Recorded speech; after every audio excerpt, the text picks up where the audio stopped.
কবর চারটে কথা বলে। কটা কটা? চারটে। মা বোনেরা শুনে নিন, বাবাজিরা শুনে নিন, কবর চারটে কথা বলে। এক নাম্বার কবর বলে আমি কবর দরজা জানালা ছাড়া ঘর। আজ বাড়ি যাবেন, বাড়িতে গিয়ে দরজা জানালা বন্ধ করবেন, লাইট ফ্যান এসি বন্ধ করবেন, 24 ঘন্টা থেকে দেখবেন, বুঝতে পারবেন কবর কি জিনিস। দুই নাম্বার কবর বলে আমি কবর সাপ বিছে পোকামাকড়ের ঘর। তোর সুন্দর দেহটাকে খাওয়ার জন্য পর্যাপ্ত পরিমাণ সাপ বিছে পোকামাকড় আমার কাছে প্রস্তুত।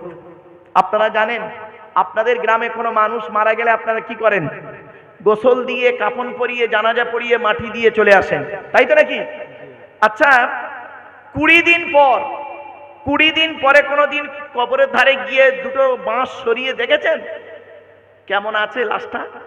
দেখেননি? কি হয় শুনুন। মানুষ মারা যাবার পর সর্বপ্রথম মাটি দিয়ে আসার পর 72 ঘন্টা পর থেকে সর্বপ্রথম দেহের কোন অঙ্গটা পচে জানেন? সর্বপ্রথম পচন ধরে দেহের এই নাকটা, নাক। এজন্য মানব দেহ যখন গরম হয় সর্বপ্রথম ঘামে কোনটা? নাক। নাক। এরপরে কি হয়? 6 থেকে 8 দিন পর মাথার চুলগুলো, গায়ের লোমগুলো, হাতের নখগুলো খসে খসে পড়ে যায়। 10 থেকে 12 দিন পর মাথার ব্রেনটা পচে গিয়ে নাক দিয়ে, কান দিয়ে, গাল দিয়ে গড়াতে থাকে। 18 থেকে 20 দিন পর পেটটা ফেটে যায়, পোকায় তৈরি হয়। 2 মাস পর সমস্ত চামড়া মাংস পোকায় খেয়ে নেয়, ফ্রেমটা পড়ে থাকে। 6 মাস পর হাড়গুলো আলাদা হয়। 1 বছর পর দেহের কয়েক কটা হাড় ছাড়া সব পোকায় খেয়ে নেয়। কোথায় গেল সুন্দরী নারীরা ও সুন্দর যুবকেরা? কোথায় গেল তোমাদের সুন্দর দেহ? মাটির দেহ মাটি হবে, পুড়ে হবে ছাই। এ দেহ পচা দেহ, গরব কিসের ভাই? বাড়িতে গিয়ে ভাববেন, এমন দেহ এখানে বসে করে যান যে দেহ মাটির নিচে গেলেও পচবে না, টাটকা থাকবে। শুনে নিন, আজকে কয়েক কটা দেহ মাটি খেতে পারে না, টাটকা থাকে। তার মধ্যে 1 নাম্বার হলো নবী রাসূলদের দেহ মোবারক মাটি খেতে পারে না, ধরে বলুন সুবহানাল্লাহ। 2 নাম্বার হলো শহীদানদের দেহ মোবারক মাটি খেতে পারে না, টাটকা থাকে। 3 নাম্বার হলো মোকাম্মাল কোরআনে হাফেজের দেহ মাটি খেতে পারে না, টাটকা থাকে। তার জ্বলন্ত প্রমাণ দিয়ে দিচ্ছি, সত্য ঘটনা একটা শুনে নিন, সত্য ঘটনা। মা বোনেদের বলে যাচ্ছি, পেট থেকে যদি একটা সন্তান হয়, একটা সন্তান যদি জন্ম দেন আপনারা, ওই সন্তানকে কোরআনে হাফেজ করাবেন। কেন জানেন? শুনে নিন। আমাদের পাশের দেশটার নাম বাংলাদেশ। কুমিল্লা বলে একটা জেলা আছে, নাম শুনেছেন? কুমিল্লা জেলায় ছেলেটার বাড়ি। ছেলেটার বয়স ছিল 14 বছর। 14 বছরের বাচ্চা ছেলে কোরআনে হাফেজ হয়ে পাগড়ি নিয়ে বাড়ি এসছে। 6 মাস পর ছেলেটি পেটের রোগে মারা যায়। তো গ্রামের মানুষেরা, বাপ চাচারা জানাজা পড়িয়ে মাটি দেয়। ঠিক ওই হাফিজ সাহেবের মরণের 8 বছর পর গ্রামের একজন বয়স্ক লোক মারা যায়। তো যে 4 জন মানুষ হাফিজ সাহেবের কবর খুলেছিল, সেই 4 জন মানুষ এই বুড়ো লোকের কবর খুলছে হাফিজ সাহেবের কবরের পাশে। খুলতে খুলতে হাফিজ সাহেবের কবরটা একটু ভেঙে যায়। দেখছে হাফিজ সাহেবের কবরের দিকে চেয়ে দেখছে কাফনটাও পর্যন্ত পচন ধরেনি। সুবহানাল্লাহ। কি ভাবছেন আপনি? সঙ্গে সঙ্গে ওই 4 জন ব্যক্তি উঠে গিয়ে মসজিদের ইমাম সাহেবকে ডেকেছে। মসজিদের ইমাম সাহেব এসে দেখছে সত্যি উনি করেছেন কি, ফোন করে 2-4 জন মাওলানা মুফতি সাহেবদের ডেকেছে। ততক্ষণে এলাকার মানুষ সব জড়ো হয়ে গেছে। ওদের মধ্যে একজন মাওলানা করেছেন কি, কবরে নেমে হাফিজ সাহেবের মুখ থেকে কাফনটা সরিয়ে দেখছেন 8 বছর আগে যেমন কর্পূর দেওয়া হয়েছিল, সেই কর্পূর আজও টাটকা আছে। সুবহানাল্লাহ। কোথায় আছেন আপনি? এমন মৃত্যু হবে? 4 নাম্বার হলো হাক্কানি ওলিদের দেহ, হাক্কানি আলেমের দেহ মাটি খেতে পারে না, টাটকা থাকে। 5 নাম্বার হলো মুয়াজ্জিনের দেহ। 12 বছর যদি কেউ নিঃস্বার্থভাবে আযান দেয়, ওই দেহ মাটি খেতে পারে না, টাটকা থাকে। 6 নাম্বারটা কিন্তু আমরা সবাই চেষ্টা করলে হতে পারবো কি, হালাল খানেওয়ালা মানুষের দেহ মাটি খেতে পারে না, টাটকা থাকে। বাড়ি থেকে একটু ভাববেন, চলুন, এ জীবন শুরু হয়েছে আমাদের 150 টাকায়, এ জীবন শেষ হবে আমাদের 1500 টাকায়। কিছু বুঝতে পারছেন আমার কথা? কত বললাম? এই জীবন শুরু হয়েছে কত? 150 টাকা। 150 টাকায়, আর এই জীবন শেষ হবে 1500 টাকায়। তা আমি এই কথাটা বলেছি জানেন, স্টেজে বলতে আমার এক বন্ধু কলেজের প্রফেসর, ও সামনে বসেছিল, ও বলছে ভাই এ কি করে হলো?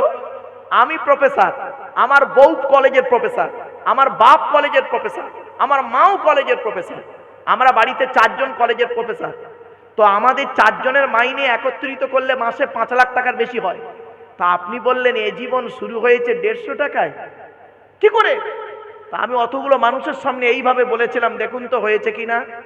আমি বলেছিলাম, বন্ধু যেদিন মায়ের পেট থেকে এসেছিলে সেদিন সব থেকে দামি কাপড়টা কে কিনে দিয়েছিল? তো বলছে আমার আব্বা।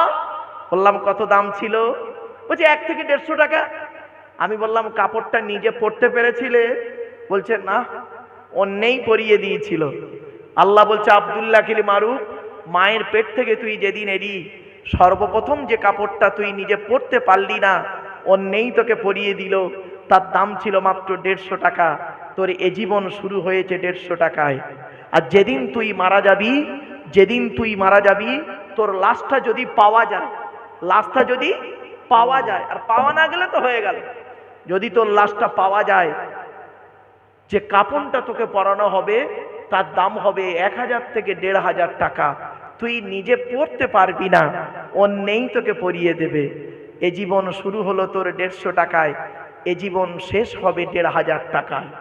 আর বাকি যা চোখ কান হাত পা মুখ ব্রেন বিবেক বুদ্ধি দিয়ে গাড়ি বাড়ি জায়গা জমি বিল্ডিং বালাখানা করেছেন, ওই গীতার সারাংশ হয়ে গেছে। গীতার সারাংশ, গীতার সারাংশ কি জানেন? একটু শুনে যান। গীতার সারাংশ কি? যা হয়েছে তা ভালোই হয়েছে, যা হচ্ছে তা ভালোই হচ্ছে, যা হবে তা ভালোই হবে। কি হারিয়েছে তোমাদের? কাঁদছো? কি হারিয়েছে? কাঁদছো? স্বামী স্ত্রী ঝগড়া হয়েছে কাঁদছো? ব্যবসায় লস হয়ে গেছে কাঁদছো? ছেলে মেয়ে ভাত দেয় না কাঁদছো? শরীরটা খারাপ হয়েছে কাঁদছো?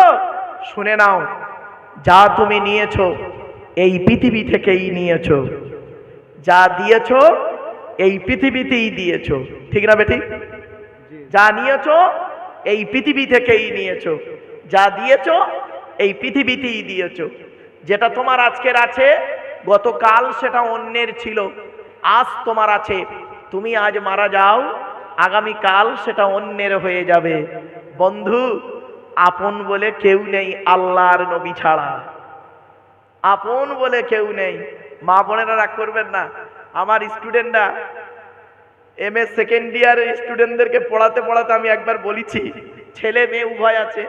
তা আমি বলছি এই মেয়ে ছেলেরা তোরা এত ডিস্টার্ব করছিস কেন রে?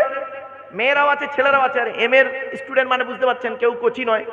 এই মেয়ে ছেলেরা তোরা এত ডিস্টার্ব করছিস কেন রে? তোদের ঘর আছে? আমি জাস্ট এইটুকু বলেছি, মেয়েদেরকে বলি তোদের ঘর আছে?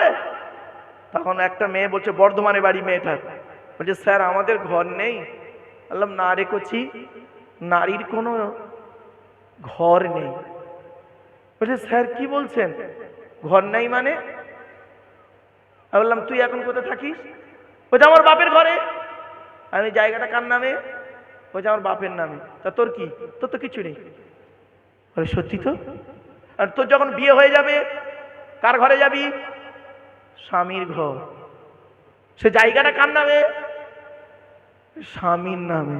তা তোর কি রইল? সত্যি তো? তোর স্বামী যখন মরে যাবে, তোর 2টো ছেলে থাকলে কার কাছে থাকবি? ছেলের ঘরে। দলিলটা কার নামে হবে? বলছে ছেলের নামে। তা তোর কি রইল? বাড়ি থেকে ভাববেন মা বোনেরা, এ কথাগুলো ভাববেন, ভাবার জিনিস। ওয়াজটা এমন জিনিস, ভাবার জিনিস। এখানে যে কদিন পৃথিবীতে বাঁচবেন, মানুষের উপকার করতে না পারলে ক্ষতি কোনোদিন করতে যাবেন না।